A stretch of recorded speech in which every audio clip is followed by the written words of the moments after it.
Welcome to Truck and Travel. I'm Darrick. I'm Cinnamon. Hey, here we are, another week. And got her done. So this week was kind of a long week. We did slightly over 3,700 miles for the week.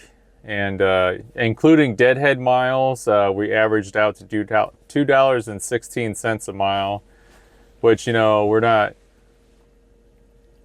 it's not crazy numbers like some people are posting on YouTube where I got $4 a mile, run miles, Hey, blah, this blah, is blah. all miles. This is all miles. And I'm pretty.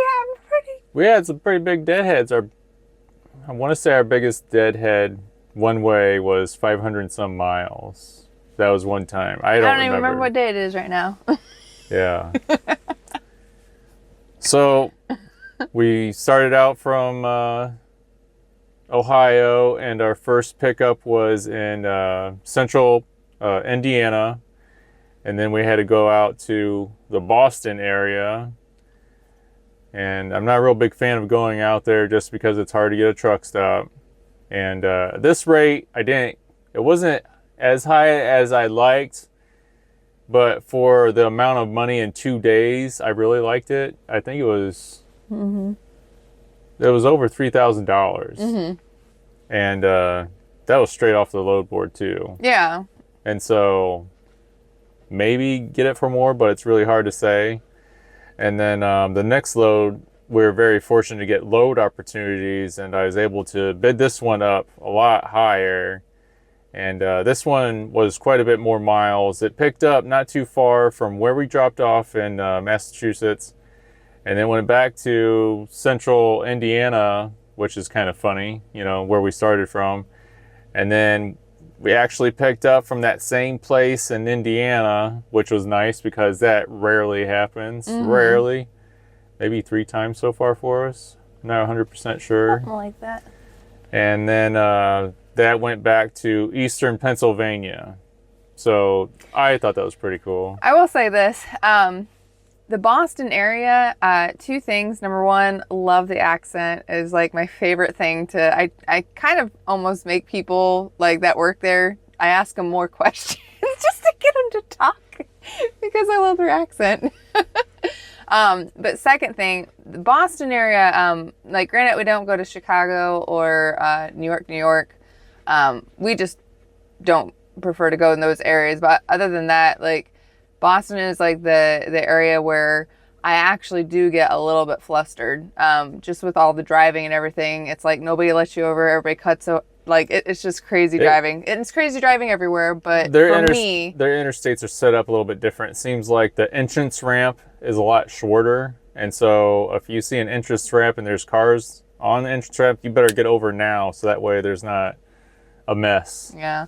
I will say this. I know that some people aren't experienced drivers, and this is kind of like the area that I'm talking about. If there's a vehicle off to the side and they have their 4-ways on, you're supposed to leave a lane open, because if somebody's on the outside and you actually hit them, like, man, I think in Indiana it's actually a $10,000 minimum fine. Yeah, it's just like a safety precaution. It's some states it's a law that if you see hazard lights or emergency lights, flashers, whatever you want to call them, you got to get over, and if you can't, you got to slow way down. Way down. And here's the thing too, is that like they'll have signs that say, you know, pull over for emergency vehicles. It doesn't say authorized emergency vehicles. Authorized emergency vehicles is like, you know, EMS, police officer, whatever. If you're pulling over to the side on the highway, it's an emergency. Like if you have your 4-ways on and stuff, so you're supposed to get over for them. So something that happened, I'm sure Darrick felt it, and I actually did get kind of mad, which I don't usually get mad.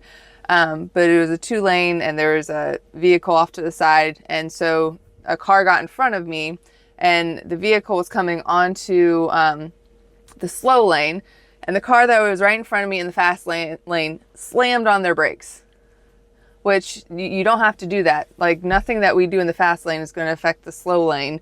You can go regular speed, because the reason why you slow down when you're going by them when they're pulled over is because someone might be on the outside of the car, you know? So anyways, I had to say that because that's like one of my biggest pet peeves. But anyways, I got popped for a drug test. It was a drug screen and What she an means is she alcohol. got selected for a random drug test. For anybody that's new. Yeah. So they do a random in the pool of different workers and stuff. And so I thought that I had it Drivers. a lot. Yeah, drivers. I thought that I had a lot, but another person told me how many times they've been selected, and I guess I can't really complain. But somebody we know got selected 4 times within 12 months. Yeah, So, which is because this was the 3rd time within 30 months. For And that's her. not including like the first initial drug tests and stuff that we have to do. But it stunk because right as soon as we dropped off in the Boston area before we went to go pick up that next or try and find a parking spot, which is a pain in the ass. they sent a message and they said, make sure you don't leave, make sure cinnamon calls in. So I called and I knew, I'm like, oh man. You know what it is when they're like, don't leave yet. You can't go anywhere. Yeah. And so we had we found a different, we were going to go to certain different spots and then it didn't really work out. So they found one that was actually closer to the truck stop that we were at, that we're aiming for. And they were really nice, but something that really stunk is that I made sure that I had to go to the bathroom when I got there. And I had to wait for like an hour and a half before. I tried to tell her to go to the restroom before we even left because I had a gut feeling she was going to be waiting a long time just to go. Drug test number 2, what happened was I didn't fill up the cup enough. I didn't have to pee enough. And so I'm like, okay, well, if I have to go a little bit, can I just, top it off or whatever? And they're like, no, you have to do everything in one thing. So I drank a bunch of water so that I could actually go. And then I ended up having to get up all night to go to the bathroom. Well, it was during my nighttime, so I got horrible sleep during that time. So this time I wanted to make sure that I could definitely go. But people were talking in the waiting area, and they were very nice. I met a couple of different people, and I don't know, it was fine. It wasn't too bad or anything like that. Usually when they give us these random places, because they find random places in the area, it's not some place that they work with a lot. It's just like, okay, this place will do it. So we don't know what the heck we're getting into. Parking-wise. Parking-wise. We got to usually park in a car parking lot, and sometimes it's not easy to get into these places. Like when I had to do my last drug screen, I had to park at some warehouse place that we probably shouldn't even, been at, but I had to park the truck somewhere because I couldn't park the truck at the place. And so I had to walk quite a distance. Yeah. So, who knows? So I had the drug and alcohol test. And then after that, we went ahead and we actually did find a spot, at this one truck stop, which is horribly set up. I think it's Flying J, right? Yeah. Flying J there in Massachusetts. Used to have like some old buildings, but then they got rid of a couple of them. They got a brand new building there, but I feel like before the layout of the exit was awesome, but now it really bites and it's really a cluster just to exit there. You can only get out through the fuel islands. Yeah. And it seems like there was more trucking spots, parking spots beforehand. I don't remember, but it seemed like there was more spots. Yeah, I don't know. I don't like the new setup. I am grateful, though, that there's more than one single stall for the women. Before, it was just one for the whole truck stop, which was absurd. But people in Mass were cool, We do like Massachusetts and the people, too. Yeah, and we got out of there before the weather hit, so... Yeah, I was actually very grateful of that. And, if you are in the expediting field, make sure you take notes, because the place that we ended up dropping off, I was very impressed because there was a lady there where I've only ever been to this place one other time. And I got there at like 1 a.m. and I think I dropped at 8. And so I waited up front because it was during my shift. He was sleeping. And she came out to the truck around like 7. And I'm like, excuse me. I'm like, what time do you guys open at 8 or, and she's like, oh yeah, they're open, And so then after I offloaded, she's like, anytime you want to come, even if you're early, because she found out I was there since 1 a.m. She's like, anytime you want to come, we'll go ahead and offload you. I'm always here during 3rd shift. And I'm like, okay. And so I'm amazed because when we dropped off on Friday morning, I went in there and the guy was offloading and stuff, and she walked by and she's like, hey, haven't seen you in a while. And I'm just like, I was kind of taken back because I only met her one other time, Yeah. you know, but she was nice. I mean, I recognized her too. And we could have dropped off early. Yes. Early. So early. that's a big, you know, my bad. So I'm definitely writing down the address and stuff. Oh, and yeah. so I know that next time, Yeah. whenever it's, you know, we can get there, we can drop off. And especially if it's a, you know, a weekend, that's awesome. So, or yeah. end of the week. So the month of January is our best January we've ever done. We almost did 30,000. We had a 10% chance. There was a load that would just get us over slightly the 30,000 mark. I tried for it straight off the board, and we didn't get it. Nope, we didn't get it. We had like a 10% chance or something like that. I don't know. But I not 100% sure. I think we're going to end slightly over $25,000 for the month. And so that's pretty cool. I'm not sure how things are going to go in February, but I'm optimistic that we'll at least do the fleet owner's minimum goal, you know, for this truck, and that's $22,000. So we'll see. We do have one load lined up for Monday, which is still January. I wanted something that was in a hot area, so we took this load. It picks up Monday, drops Monday, the last day of January. So that way we'd be in a better position for the beginning of February, in hopes that maybe we can get both bonuses next time. Yeah, it's since a very it's going to be a small load, but short month. But yeah, we'll But see what it's in a good happens. area. Yeah.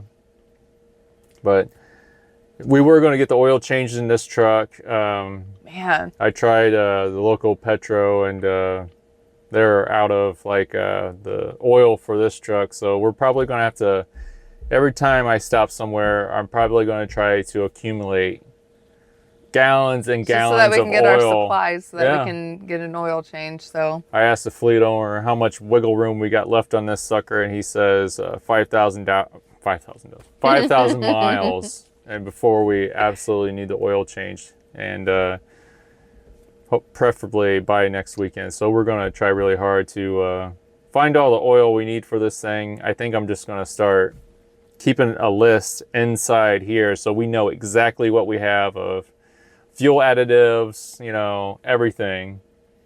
Because there might be some things back there we don't know about. I will say this, we do have 5 spare U-clamps, I think they're called U-bolts, whatever, for the exhaust.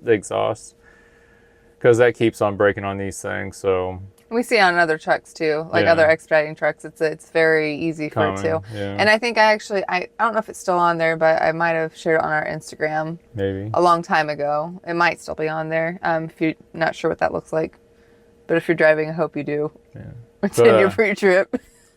So, you miss gardening? Yes. Oh my goodness, I could talk about that all day, but I won't. I'll spare you guys. So, I can't wait for drag racing. I have a thing on my phone.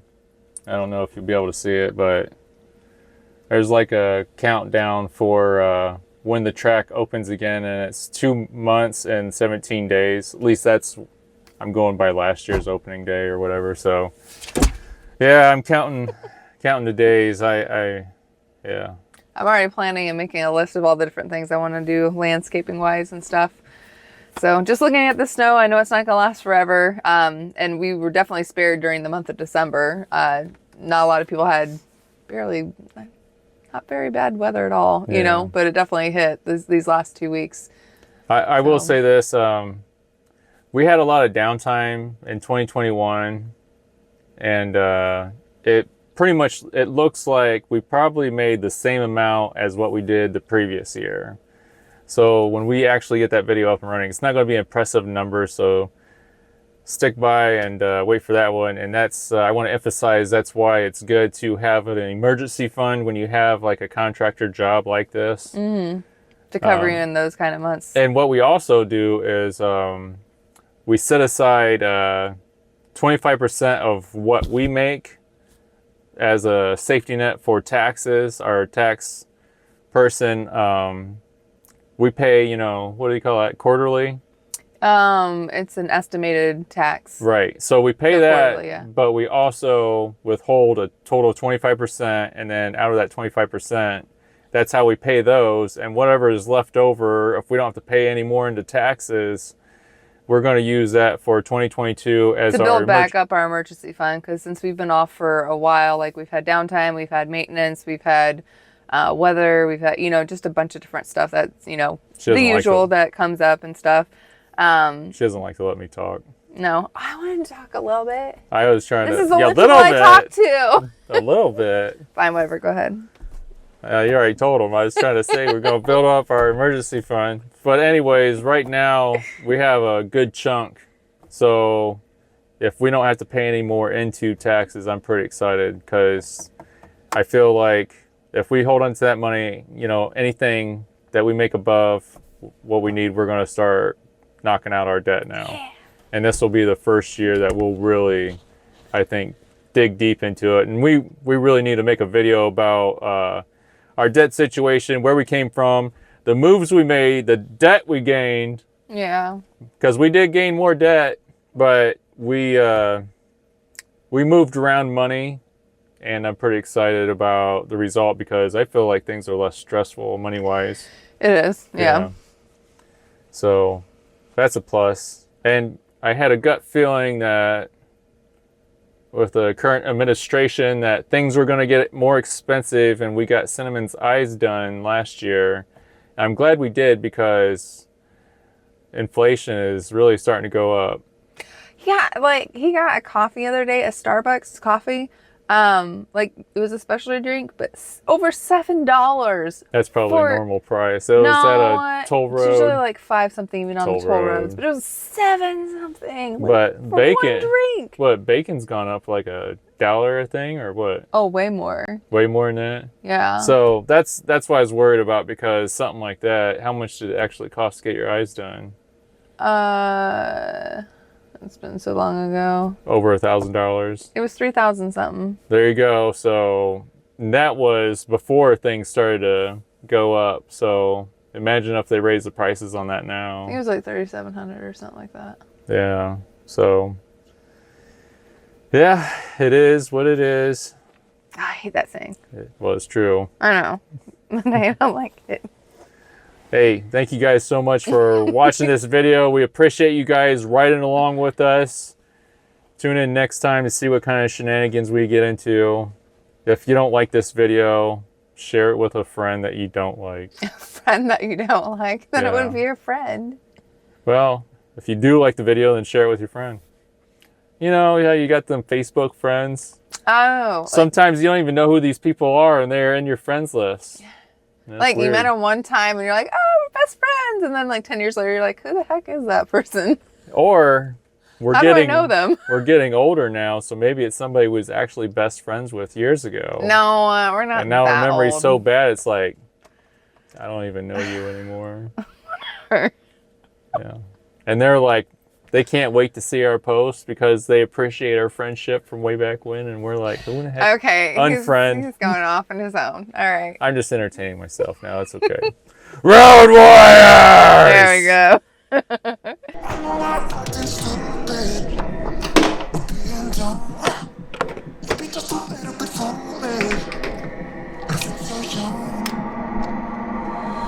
Drunk, I've never seen you clearer than now. We're flying high, floating somewhere up in the clouds. We're going out of ourselves, can you feel it? Almost like I don't know if it's real, cause when we're doing our thing, we're like wheels that won't stop turning. So take me on a trip, now, trip. Oh, flick the switch, kill the lights. Oh, wasted. City lights are shining so bright. All these empty faces, we don't care about them tonight. We're going out of ourselves, can you feel it? Almost like I don't know if it's real, cause when we're doing our thing, we're the wheels that won't stop turning. I know we're acting stupid, we're being dumb, maybe just a little bit foolish, but I feel so young. Just go a little crazy and lose it. I don't care if we're dumb, it's the only way we know how to do it. You make me feel so young. Oh,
nothing can break me.